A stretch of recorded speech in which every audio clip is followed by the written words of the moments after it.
So you want to be a welder and a fabricator, but you really don't know what all that entails. Well, this video is for you.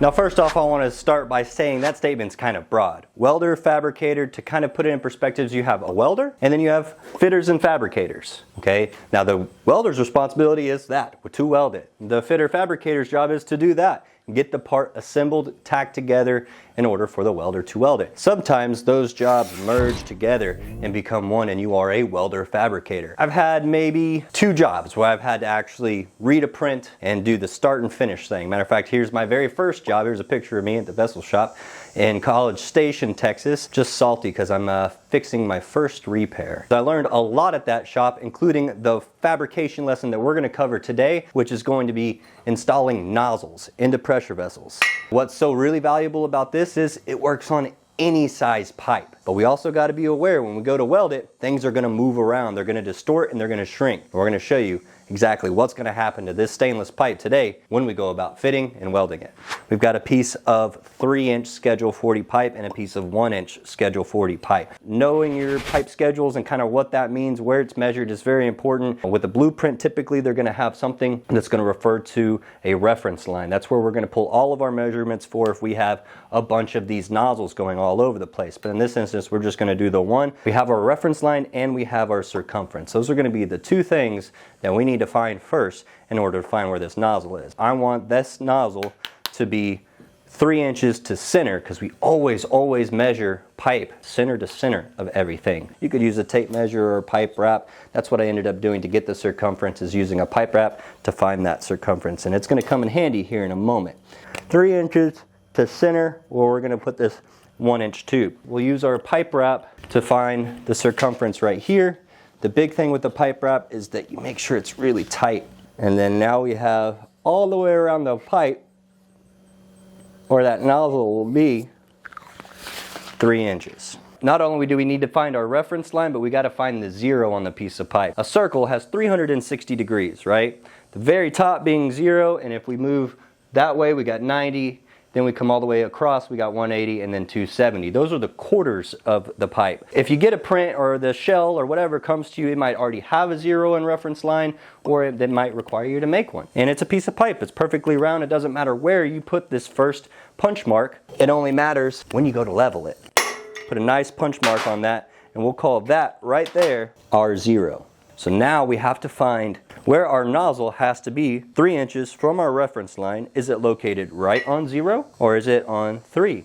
Or 90? Or is it 180? In this case, we can make up our own degrees. We need a calculator for this. We're going to say our nozzle needs to be at 27 degrees. 27's weird, right? That's a weird number. First thing we got to put in is our circumference. 11 inch and a quarter. How many degrees are actually in that? We know to be 360. So we divide our circumference by 360 degrees. And that gives us a little 1/16 of an inch. That means a 1/16 of an inch per degree should be an accurate enough measurement for us welders. We need to find our degree. All we got to do is take that 1/16 of an inch and multiply it by, let's say, 27. And we get 7/8 of an inch. That means from 0, 7/8 of an inch over will be where I need to put my mark.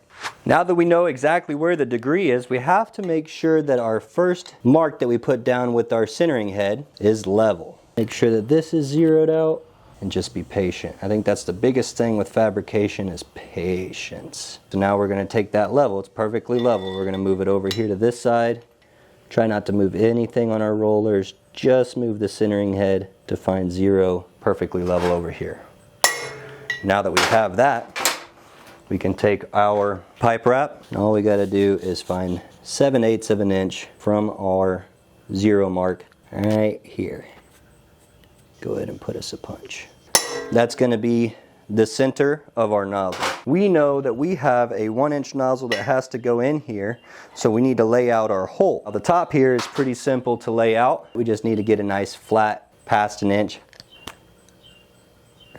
And then we can use these marks as well, and all we got to do is measure 1/2 inch outside of those in order to get that full inch from the center. We got 1/2 inch right here, we got a 1/2 inch right here. That makes that full inch, and then we can put our pipe wrap this way, and we got a 1/2 inch here, and then a 1/2 inch here. What did I say about why it's important to know the schedule? Because it's not 1 inch right here that we're looking for. That's going to be the inside of the pipe. We want this to go all the way through. Where this was a 1/4 inch wall thickness, this is going to be a little bit thinner. 1 3/8 it's looking like. Now you don't need to be a math genius to be a fabricator, you just need a calculator. 11/16 is what we're looking for. We got this little compass here which is just miserable for little stuff. Only holds a soapstone. You can get different ones that hold different markers, but this is how you're gonna connect those little dots in a radius, a perfect little circle. That's what these little compasses are for. We're gonna go ahead and run to the plasma cutter now because we have the hole laid out where it's supposed to be. Now we just gotta cut the hole, bevel the hole, fit the pipe, weld the pipe.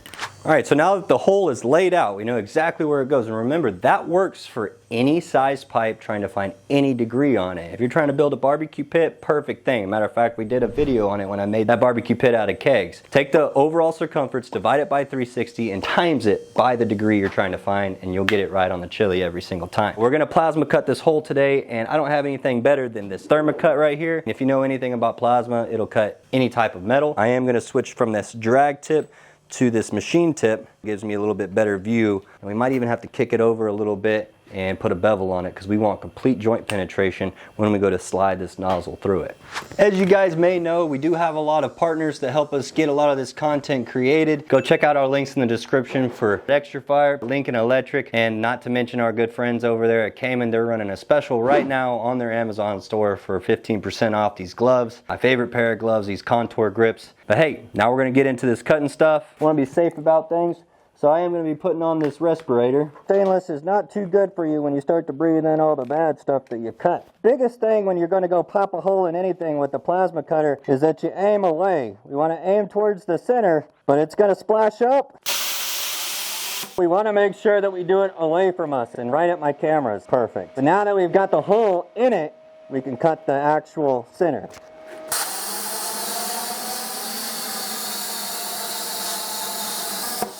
You can see why I would choose plasma to put a hole into stainless, because that was lickety split. We do have to do a little bit more to this. Clean it up. I want to get it the actual hole size I want, and then we're going to go about putting a bevel on it.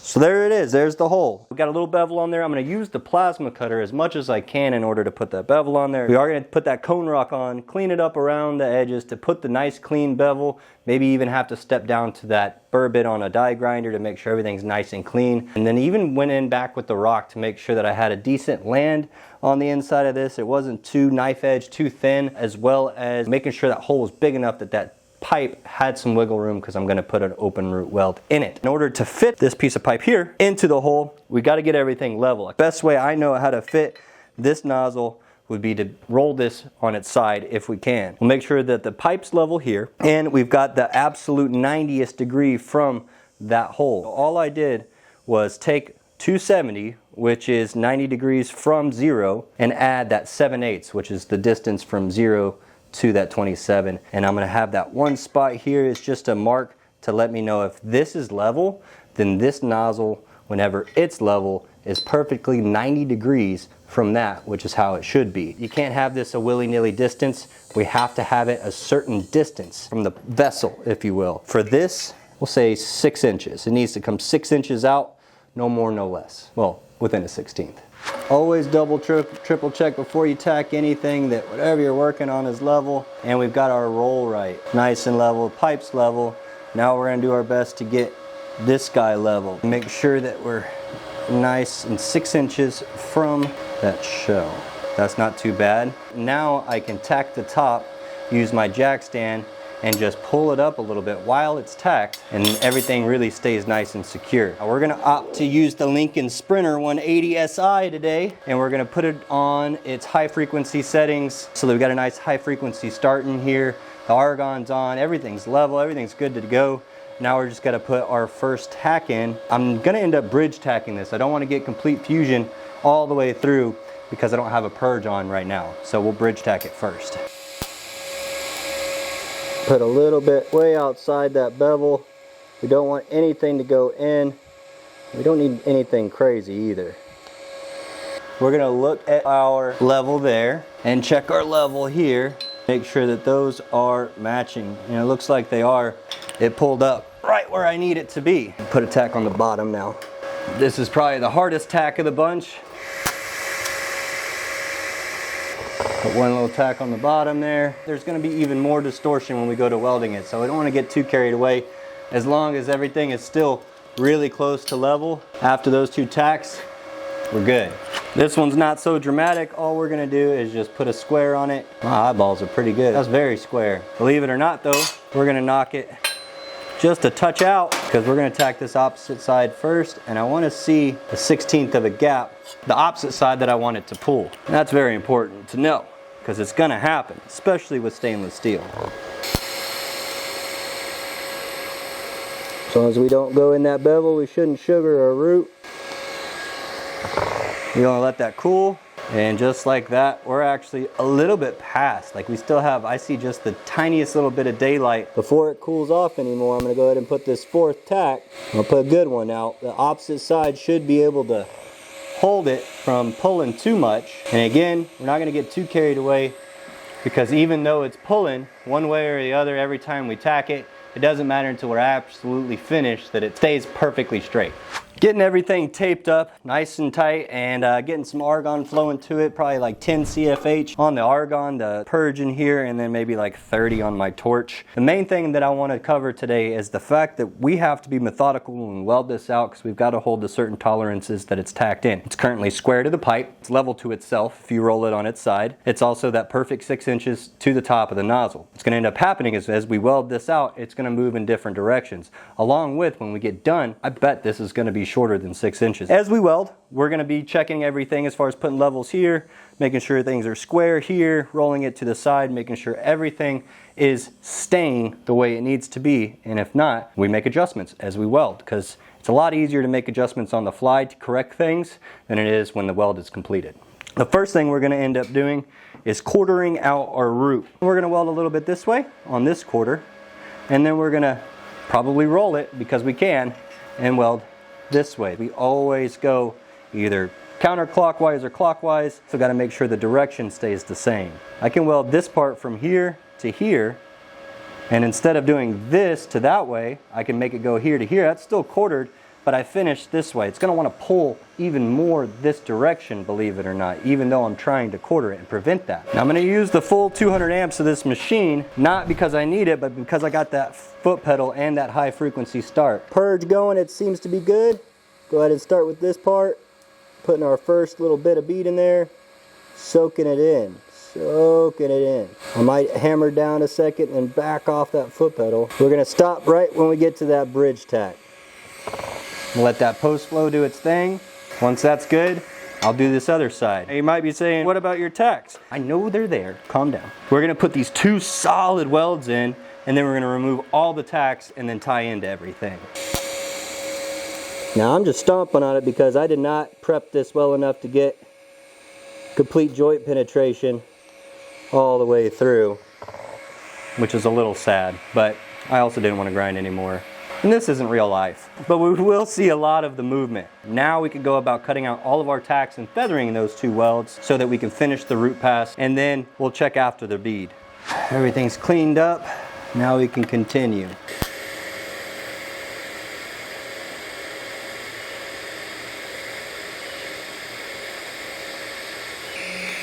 Do this other side as quickly as possible. Punch, punch. Always stop opposite of where we just stopped. Before we keep welding, let's just go ahead and check the progress as far as everything being level or not. Measurement there. So we're level there. Centering head on 0, and I roll that so that this is the absolute 90. That should be level. Now it looks like it's not. It needs to be a hair that way, just by a little bit. Again, it's not the end of the world right now. So let's go ahead and roll it back up. So we know we need to push it this way a little bit. We need to square it. It's a little bit out of square now. Now it needs to go that way a little bit. If we know that we've got to pull this way and that way, I'm actually going to start right opposite of that, weld both sides this way. If you start in one spot and weld all the way around back to finish, that pipe should come out of square and go right back to where it was when you started. I don't want that. I want it to move to levels. So I'm going to try to start opposite of that corner, weld this way, both sides, and hopefully it's better. Pretty much going to try to flush this out, and then I think I'm about where I want to be. I should have put a little mark, that usually helps too. Back off, post flow, other side. Travel speed, filler metal, like how much you're adding. If you're going too slow, it might pull a little bit more. Check it all again. That's level, okay. Center and head, that's level. That's got to come a significant more way up this way. It's crazy, crazy. They don't teach that stuff in welding school, how much stuff moves and when you got to be held to a certain tolerance. But we're looking a lot better that way. It looks like it could go a little bit more that direction. We're going to start here, come all the way back around and make sure we finish here so it still pulls, hopefully a little bit more that way. I lowered my heat down to 145 and I'm really going to use this to my advantage as far as rolling it around. So I'm just going to weld all the way around, or at least as far as I can, till I got to kind of stop, back off that heat, post flow, post flow, post flow, roll it. Really not doing much more than just trying to flush this thing out. So even on this spot here, I got to add a little bit more metal. I'm going to back off, roll up, keep welding. Make sure we stop right on the side. And you also can't get away with really checking it right away. Still got to cool. It's still pulling as we speak. Fabrication's no rush. It's easier to do it the first time the right way than trying to have to cut that sucker out and do it again. Make sure our pipe is level. Level it here. Looks like it still needs a good pull up. Now we know we've got enough weld where it's not moving as easily. It moves a lot easier with just a root. And as you put more in, the harder it is to move around. See how square it is. That's pretty square. I'm not really seeing any issues with square. We'll weld an autogenous weld here to here. No filler, just heat. Wash our way to the top.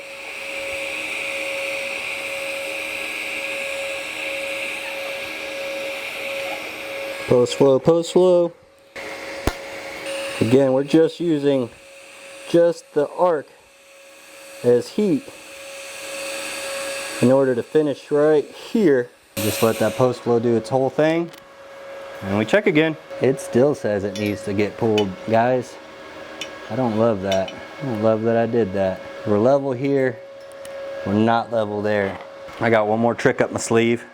One positive thing we know is this: when we go to actually cap it, it probably won't pull because of all the metal it has in it already. I'm gonna try one more thing to get it to do what we want though. Woo! That's not it. Yikes. I'm going to add a little wire, see if it'll help pull. Adding that filler might be the little bit that we need to help it pull, but that's not the only thing that we're fixing to do. All the way around, and we stop. Post flow, post flow. The side that we need to pull to will be the place that we stop. And then we're going to do the questionable method of quenching it. I got an ice cold water bottle here and an old rag. Old rag we don't use anymore in my house. I pulled it out so if my wife watches this, we don't use this rag anymore. I'm just going to get it nice and wet and we're going to quench it. We're going to quench it real good right on this one side. This isn't super kosher for everything, but for austenitic stainless steels, believe it or not, you're not hurting anything right here. And if you're even working on some mild steel, you probably wouldn't have any issues as far as metallurgically in there. For all the people in the comments that want to come at me for this, we did this all the time in the field to pull things the way we wanted. It's hard working on jack stands and stuff pulls. Stainless pulls even more. I feel like I still need to, if it pulls the other way, then you just got a really good lesson in distortion. But let's check it, let's check it. And we're nice and level. Oh please, did it pull, please pull, please pull. Ha! And that's why they call me the doctor. We got this fixed now, but now this is just a touch out of square and we need to pull it this way. But we're almost there, and I think we can accomplish this on our cap pass here. And we're gonna put a bunch of meat on it And if it's not square when we're done with this cap, then we'll quench it like as fast as we can get to it. Ow.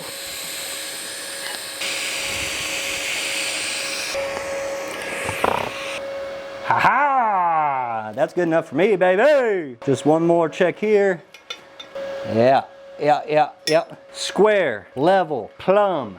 As simple as it looks, one pipe going into another. When it comes to being a welder fabricator and being held to very tight tolerances, you have to really pay attention to everything you're doing. One little fit like this ends up taking you half a day. Well, if you haven't done it in a while, if you've done it in a while, you might be able to do that a lot quicker than I can. But we're able to hold those tolerances that we had at the beginning. We've got the weld that we need. One thing that we did not check yet is the shrinkage. On our print, if it says we need to be 6 inches in order to have the right tolerances and we're within a 1/16 of an inch is what we have to hold. Can't be 6 and a 1/16 and we can't be 5 and 15/16. We're about a 1/16, almost a full 1/8 of an inch shorter now. That's a problem. We're borderline out of tolerance for that. If there was a flange to put on there, we can make up for it. No biggie. But if that flange was already on there, we might be out of tolerance, and it's not a really lot of ways that you could go about fixing it without having to cut something off and refit it, and that's no fun. So you always fit a little long by about a 1/16. That way it's right on the money. I'm telling you, when it comes to this specifically, stainless steel pipe, nozzles fitting like this, they will about shrink every time anywhere from a 1/16 to an 1/8 of an inch. I would even account so much for as an 1/8 of an inch because you still have that cushion on the opposite side. I hope everyone found some value in this video today. This is really common out there and they don't teach this stuff in welding school, and you got to be prepared for it because this was the very first job that I had right out of welding school, was doing this exactly. And if you don't think that I had to cut some stuff out, you'd be wrong. Check out all our links down in the description below. We've got a lot of cool deals from a lot of our partners. They can get you hooked up on something sweet, something nice for Christmas, or something for your honey. We'll see you on the next weld. I wish I didn't have it living up here, but this is the best place for it. Yeah. Oh, let's put a hole in it. I hope I pulled it the right direction. Woo! That's not it. Keep it on the jack stands. That's rule number 1.